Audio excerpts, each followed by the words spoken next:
Okay, let's talk about handstand conditioning. It's been a couple of weeks since my last video. I've been doing lots of work on a handstand focus group I've started. I'll put some info at the end of this video about the handstand focus group, but for now let's talk about the conditioning. So you can break the handstand training down into lots of different components. You can have conditioning, strength, balance, skill, but the number one thing and the one that a lot of people need to work on is conditioning. Now, the hardest thing with the conditioning element is to get the right level for you. Now, obviously, when you first start handstanding, the number one conditioning thing, or the challenge is to hold a freestanding handstand for an amount of time. But if you've only got a 5 to 10 second handstand, that can't really count as your conditioning. The same as if you're doing one arm handstands, a 2-arm handstand is obviously very far away from the 1 arm. So it's somewhere in the path of your progressions is your conditioning. And you can also have conditionings for certain things. If we just start at the beginning, so if someone's learning to handstand, they're beginning their conditioning, so roughly 30 to 90 seconds, say, of time should be spent in a hold of some sort. Now that could be a front line drill or back line drill, so that's holding a position for a set amount of time where you need to breathe. And you should be able to hold a conversation ideally while you're doing it. So the front line drill and the back line drill is a really good way to start. It highlights any imbalances in the body, so whether you have tight hips or tight shoulders, things like that, because then, like if I'm in a real tight position posturally and I can't lift my arms above my head, just putting my arms above my head and trying to hold a conditioning hold like a front line drill or a back line drill is going to be really taxing. So then it shows me that I need to work on some mobility so I can go back and get more efficient in that conditioning hold. The same with the chest to wall handstand. So another common one for beginners is working up so you can do a comfortable 60 to 90 seconds in that chest to wall hold. And it's not just endurance and just smashing it out and strength against those tight imbalances in the body. It's learning to relax in the position, so hold a good position that doesn't use that much energy. And then if you do need to come away and do some mobility work to open that up and allow you to hold for longer, then you obviously need to do that and assess that. So with the conditioning on that front line, back line and chest to wall handstand position, ideally we want to be aiming around the 30-second plus mark, ideally going more towards 60 to 90 seconds.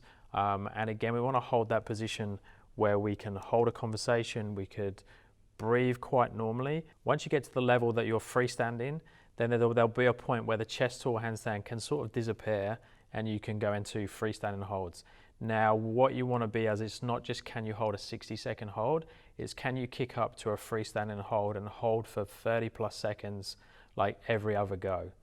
Because if it takes you 25 kick-ups to go up and do a conditioning hold, you're going to use all your energy up first. So we want to be able to kick up and hold consistently to turn the freestanding hold into our conditioning hold. Then once you can hold a long, straight 60-second hold, 90-second hold for conditioning, then we could play around with it and change it in some way. So you could do shapes. You could change between different shapes and still hold for a set amount of time. You could hold a particular shape. So you could hold a tuck handstand, a straddle handstand, a diamond handstand for the set time. And now we're conditioning a certain position. Now for some people like myself, a tuck handstand is really hard because I've got a tight thoracic, tight shoulders, tight hips. So it's a real fight to hold that time. Someone else who's very happy in that position might be able to hold there for 2 minutes, but really struggle with a straight handstand. So you need to be realistic with the positions that you need to work for conditioning, but also look at yourself and say, okay, maybe my thoracic or my hips are too tight. Conditioning hold's not going to open that up. It's going to help you a little bit, but really you need to do the stretch and then go back and do the conditioning hold. The other thing we can start to work on is things like head position. So I could look at the floor, I could look away, I could look at my toes, and again do those conditioning holds and build that specific time up for that specific skill or position. One arm handstand, exactly the same. Conditioning holds don't tend to be quite so long because the movement is more intense, but we still want to be working up to like 10-second plus, up to 30 seconds of fingertip holds, and then to the point where you can hold one arm handstands for around 15-30 seconds. And again, the consistency of that is really important. So basically assess your level of training and look at the things that you can hold for time roughly that 30 to 60 second hold that's going to challenge you, but you can hold with okay quality and get better at that and increase your capacity to hold for longer. So one thing that's interesting is, and it's a conversation I have quite often, is how far shall you take the hold before you come out of it?